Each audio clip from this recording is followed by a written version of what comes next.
Walk down almost any quiet residential street in a standard American suburb. On a Tuesday afternoon, you will be met with a diorama of success. The driveways, freshly sealed and perfectly black, are occupied by large SUVs. Heavy-duty trucks are rarely more than 3 or 4 years old. The lawns are sharp and green, manicured by professional landscaping services. Branded utility trailers arrive every Thursday morning to edge the sidewalks. Packages from major online retailers rest neatly on wide front porches. They wait behind custom-painted front doors to be brought inside. At a casual glance, the scene projects a sense of stability and arrival. It looks exactly like the American dream that generations were told to expect. A quiet but powerful testament to hard work and upward mobility. When you drive through these neighborhoods, the feeling is one of success. You see the physical manifestations of wealth everywhere you look. Extensive renovations happen on corner lots with custom outdoor kitchens. Contractors are installing permanent fire pits and high and stone patios. There are weekly deliveries of expensive organic groceries in insulated bags. Children walk home from the bus stop carrying branded backpacks. They wear the latest athletic shoes and stare into expensive smartphones. It is easy to look at this environment and feel inadequacy. You might look at your own bank account balances and aging vehicle. Your car has various rattles and a lot of deferred maintenance. You make careful and anxious calculations in the grocery store aisle. You wonder what everyone else is doing right that you are doing wrong. The visual evidence suggests everyone has figured out a secret formula. It looks as though they possess a level of financial immunity. But the reality operating beneath the surface is fundamentally and structurally different. We carry a deeply ingrained, almost biological assumption that visible consumption is the exact equivalent of invisible wealth. When we see a neighbor driving a vehicle that costs $75,000, our brain automatically and uncritically registers that this person possesses $75,000. We assume the physical object in the driveway reflects a massive surplus. This belief feels true because it relies on our most basic sensory input. Seeing is believing, but we cannot see someone's brokerage account or statements. We cannot see their home equity line or their midnight anxiety.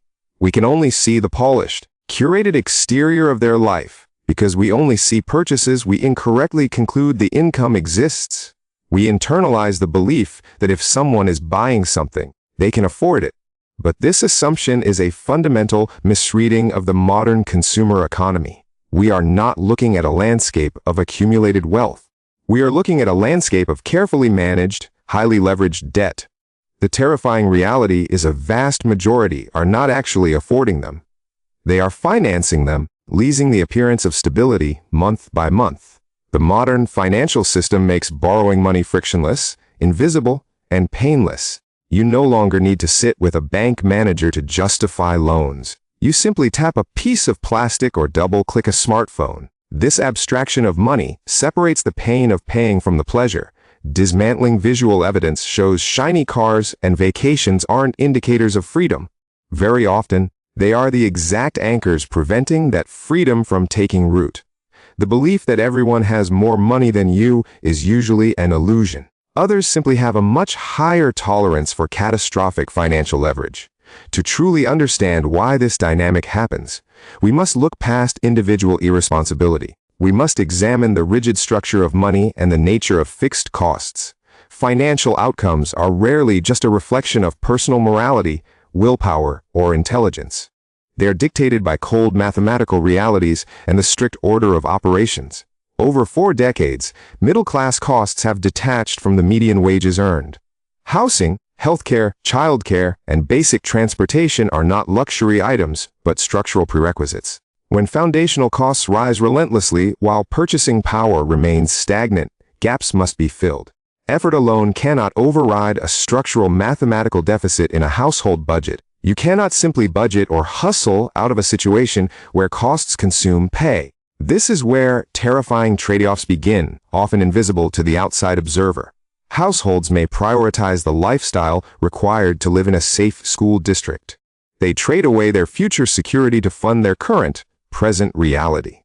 They are forced to prioritize the visible present over the invisible future. The mortgage and car loan are paid, but the retirement account remains empty. The emergency fund simply does not exist, leading to ultimate systemic fragility. Building generational wealth requires surplus capital be directed toward assets that appreciate. In a financed lifestyle, capital is instead directed toward servicing high-interest debt. Their financial life is a massive funnel, transferring labor directly to financial institutions. There is a practical ceiling to labor income, but no ceiling to debt. This fundamental structural mismatch is the quiet engine powering the middle-class illusion. Let us anchor this terrifying reality in a concrete, highly realistic mathematical scenario. To demonstrate exactly how the illusion is maintained, consider a standard American household.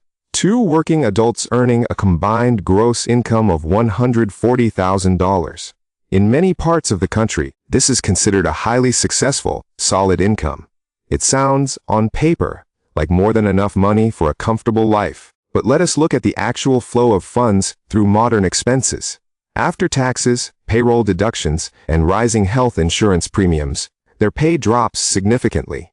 Their actual take-home pay might drop to $8,500. This number is the real, unforgiving boundary of their financial existence. Now, subtract a typical mortgage payment for a standard suburban home. Factoring in rising property taxes, this consumes $3,500 monthly. Next, subtract the cost of full-time childcare for 2 young children. This routinely and consistently costs $2,500 in metropolitan areas. Already, $6,000 of their take-home pay is completely gone. We have not yet paid for groceries, electricity, water, or the internet. Now introduce the 2 modern vehicles sitting out in the driveway. The average monthly payment for a new vehicle is around $700. Multiply that by 2 vehicles and add insurance, registration, and gasoline. We assign a conservative estimate of $1,800 for transportation. The total of housing, childcare, and transportation is $7,800. This ostensibly wealthy family has exactly $700 left for the month. With $700, they must purchase food for 4 people. They must pay utilities, buy clothing, and cover co-payments at the pediatrician. They must fund home repairs and somehow save for retirement and college. The math simply does not work in this modern financial landscape. It is mathematically impossible to stretch that sum to cover living costs. So, what actually happens? The weekly groceries go on a credit card. The unexpected car repair also goes on a high-interest credit card. The modest family vacation is financed over 12 months to recover from stress. The visual projection of their 6-figure income remains perfectly and flawlessly intact. They live in the right house, drive the right cars, and wear clothes. But behind closed doors, they are running a structural deficit every month. They are building a massive wall of debt they cannot ever repay. They have no mathematical capacity to repay debt from their cash flow. This terrifying reality does not manifest itself overnight. It evolves predictably. It evolves dangerously across different stages of life and income levels. In your early 20s, the illusion of affordability is often subsidized. You might have 3 roommates dividing the cost of rent, or you might still be on a parent's health insurance plan. Financial mistakes at this stage are usually smaller in scale. They have a much shorter horizon for recovery than later mistakes. Financing a car you cannot afford at 23 is painful. It is a lesson you can usually recover from quite easily. Your foundational structural obligations are still very low at this age. You do not yet have a 30-year mortgage or dependents. The suffocating squeeze begins to apply pressure in the late 30s. This is where societal expectations demand the full adult lifestyle. This is when the expensive house is purchased and children born. Vehicles are inevitably upgraded to accommodate the growing family. The financial complexity multiplies exponentially, and the margin for error vanishes. What worked in your 20s no longer works in your 40s. Fixed costs consume 90% of your income before you wake. The strategies for managing money must fundamentally change at this stage. Very often, the underlying mindset does not change with the reality. People attempt to maintain carefree consumption habits of their youth. Simultaneously, they carry the massive structural obligations of adult lives. Financial usefulness depends heavily on understanding sequence and structure.